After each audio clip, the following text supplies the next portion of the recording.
सुनहरी मछली। एक दिन समुंदर से एक मछली तीरते तीरते तालाब आ गई। वो बहुत अनोखी थी। तालाब की मछलियाँ उसे गौर से देखने लगी। उसी वक्त एक मछुआरा वहाँ तालाब की मछलियाँ पकड़ने आया। तालाब के मछलियों को शिकारी के बारे में पता था। जैसे ही उसने जाल डाला, सारी मछलियाँ तुरंत वहाँ से भाग गई और ये सुनहरी मछली जाल में फंस गई। मछुआरे ने कहा, ये मछली तो कितनी बड़ी है, इसे मैं घर ले जाकर छोटे छोटे टुकड़े कर कर सुखा कर बहुत दिन तक खा सकता हूँ। ओ मछुआरे, मुझे मत मारो, मैं तुम्हारी मदद कर सकती हूँ। मछली की बातें सुनकर, अरे ये मछली तो बात भी कर सकती है, बताओ तुम मेरी क्या मदद कर सकती हो? अभी तो मैं तुम्हें तालाब से निकाल कर घर ले जाता हूँ, वरना तो तुम मेरे हाथ से निकल जाओगी। वो मछली को पकड़कर घर को जाने लगा। वो घर पहुँच गया। वो कहने लगा, ए मछली, तुमने तो कहा था कि तुम मेरी मदद करोगी। मुझे बहुत भूख लग रही है, करो मेरी मदद अब। तभी अचानक उसके आगे बहुत सारा खाना प्रकट हुआ। वाह वाह, इतना सारा खाना! मैं तो तुम्हें यहाँ मारने लाया था, तुमने तो जादू ही कर दिया। इतना सारा खाना मुझे तुमने दिया, अब तो तुम मेरी सबसे अच्छी दोस्त हो। दोनों खुशी खुशी रहने लगे। एक दिन वो बहुत उदास था। मछली ने उसे देखा। क्या हुआ दोस्त, आज तुम बहुत उदास लग रहे हो। अब से तुम्हें मैं कभी नुकसान नहीं पहुँचाऊंगा। मेरी उम्र के बच्चे सभी पाठशाला जाते हैं, मुझे भी पढ़ना पसंद है, पर हर रोज मैं जाल लेकर मछली पकड़ने जाता हूँ। तुम पाठशाला क्यों नहीं जाते? मुझे पढ़ना पसंद है, पर मुझे कुछ याद नहीं रहता, इसीलिए मछली पकड़ने के काम पर लगा दिया। मैं तुम्हें एक उपाय बताऊं? मुझे तुम अपने कान तक ले जाओ। मैं तुम्हें एक मंत्र बताऊंगी, उसे पढ़ने से तुम्हें सब कुछ याद रहेगा और तुम अपनी कक्षा में सबसे अव्वल आओगे। तुम्हारी सब प्रशंसा करेंगे। अच्छा बताओ। मछली ने उसके कान में एक मंत्र बताया। उसके बाद से जैसे उसने कहा था वैसे ही हुआ। मछली दोस्त, मैं बहुत खुश हूँ। अब मुझे तालाब की बहुत याद आ रही है। चलो हम दोनों तालाब चलते हैं। वो दोनों तालाब के पास चले गए। मछली ने उसे अपने ऊपर बैठा लिया और बहुत जल्दी जल्दी तैरने लगी।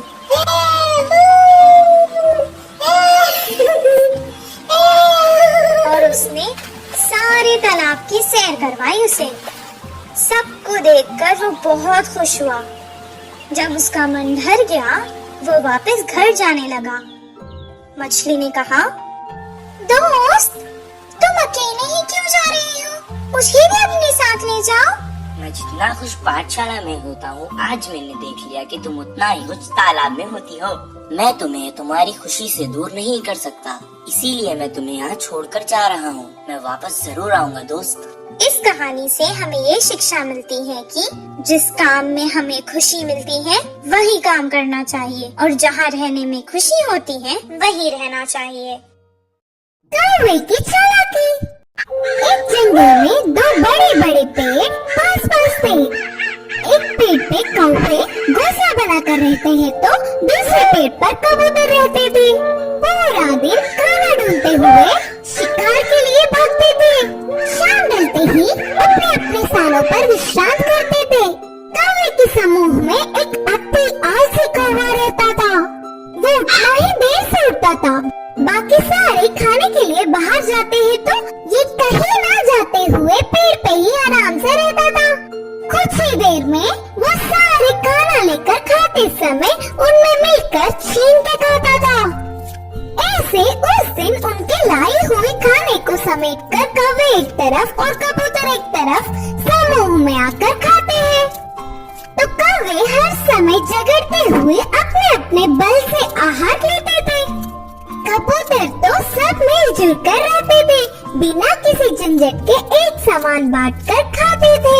उन कबूतरों की एकता देख आलसी कौवे ने सोचा कि आहा, उन कबूतरों को तो देखो कितने अच्छे हैं और हमारे देखो कैसे हैं।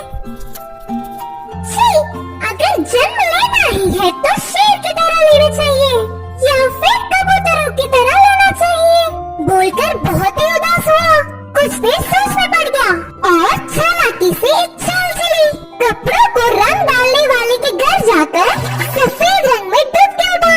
उसके बाद अपना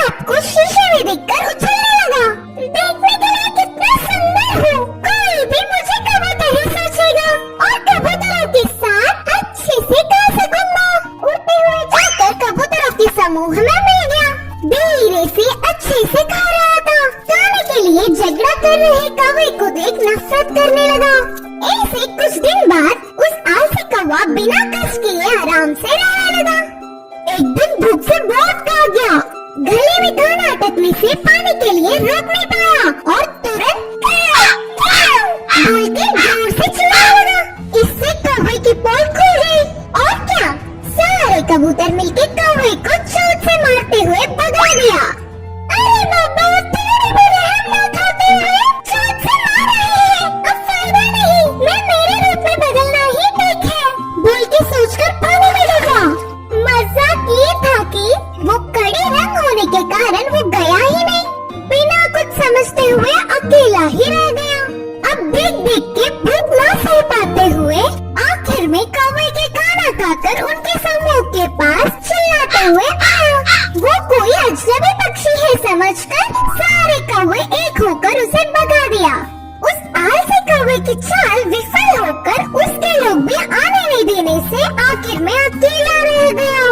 इस कहानी की नीति है कि बाजू वालों के लिए भागने से अच्छा हमारे लोगों से खुश रहे। जादुई बिजली।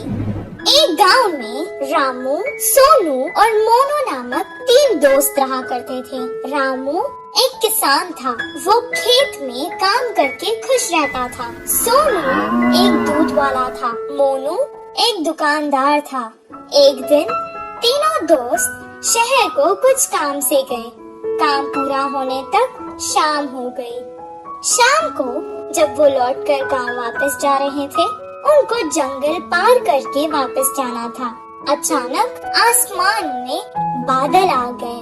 कुछ देर तीनों दोस्त एक दूसरे से मशवरा करने लगे, फिर आगे चलते रहे। अचानक बादलों में बिजलियां कड़कना शुरू हो गई। वो डर गए। सोनू ने कहा, बाप रे, बिजली को देख रहे हो? लगता है आज तो हम जंगल में ही फंस जाएंगे।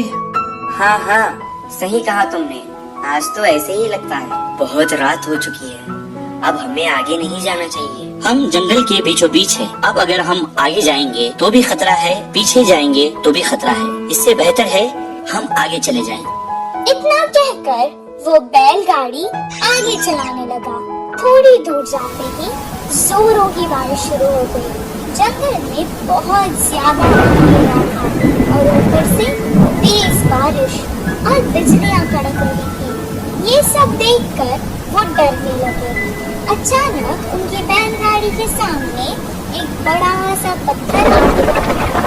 तीनों बैलगाड़ी से उतर गए और एक पेड़ के नीचे रुक गए। मैंने तो पहले ही कहा था वापस चले जाएंगे। सब देखो क्या हो गया। तुमने रामू की बात मानी ना, ऐसे ही होना था। पेड़ के नीचे खड़ के वो बारिश के कम होने का इंतजार करने लगी। मान से एक बहुत बड़ी बिजली उनके आगे खड़क गई। जंगल में बहुत ज्यादा अंधेरा था और ऊपर से तेज बारिश और बिजलियां भी कड़क रही थी। ये सब देखकर वो डरने लगे। उन्हें समझ आ गया था कि ये सब कुछ किसी दुर्घटना की ओर इशारा है। मुझे लगता है कि भगवान में से हम तीनों में किसी एक को सजा देना चाहता है। अब पता नहीं वो हम तीनों में से कौन है। ऐसा ना हो, मुझे लगता है भगवान हम में से किसी पापी को सजा देना चाहता है। अब पता नहीं वो हम तीनों में से कौन है। ऐसा ना हो किसी एक के कारण हम तीनों को सजा मिले। मैंने आज तक कोई पाप नहीं किया। मैं जाकर उस बिजली के आगे खड़ा हो जाता हूँ। अगर मैं पापी हूँ तो मुझे सजा मिलेगी। जैसा उसने कहा था उसे कुछ नहीं हुआ। वो वापस पेड़ के नीचे आकर खड़ गया। मोनू भी अपने मन में सोचने लगा, उसने तो कभी कोई पाप नहीं किया था। सोनू की तरह वो भी बिजली के आगे खड़ गया, उसे भी कुछ नहीं हुआ। अब रामू की बारी थी। वो सोचने लगा कि बाकी दोनों तो बच गए, अब भगवान को उसे ही सजा देनी होगी। लेकिन उसने भी तो कोई पाप नहीं किया था। वो डरते डरते बिजली के आगे खड़ गया। तभी अचानक बिजली वहां से पेड़ की तरफ चली गई और पेड़ के ऊपर गिर गई। पेड़ जल गया और उसके नीचे खड़े सोनू और मोनू मर गए। रामू को कुछ देर तक समझ ही नहीं आया कि आखिर हो क्या रहा है। दोनों दोस्तों की मौत पर वो बहुत दुखी हुआ और रोने लगा। हे भगवान, ये क्या हो गया? अगर अब मैं इन दोनों के बिना गांव जाऊंगा तो गांव के लोग मुझे ही इनका मौत का जिम्मेदार समझेंगे और मेरी बहुत बेइज्जती होगी। इससे बेहतर है मैं यहीं अपने दोस्तों के साथ मर जाता हूँ। रामू बहुत देर तक रोने लगा और रोते रोते वो भी मर गया। और अचानक एक देवी आकाश से प्रकट हुई और वो रामू की अच्छाई से बहुत खुश हुई, इसलिए उसने तीनों को जीवित कर दिया। रामू, तुम बहुत अच्छे हो इंसान। रामू, तुम बहुत अच्छे इंसान हो। तुमने कभी कोई पाप नहीं किया है। और तुम्हारे ये दोस्त सोनू, ये जो दूध बेचता था उसमें पानी मिलाया करता था और दूध को बहुत महंगे दाम पर बेचता था। तुम्हारा ये दोस्त मोनू, ये जो व्यापार करता था, ये दुकान के सामान में मिलावट करता था और बहुत महंगे दाम पर बेचता था। तुम ही बताओ, क्या ये पाप नहीं? पर तुम बहुत अच्छे हो, सबकी मदद करते हो। तुमने ऐसे पापियों के लिए अपनी जान दे दी। मुझे अच्छा लगा। अब मैंने खुश होकर तुम तीनों को जीवित कर दिया है। सोनू, मोनू, तुम्हारी जिंदगी का कारण आज रामू है।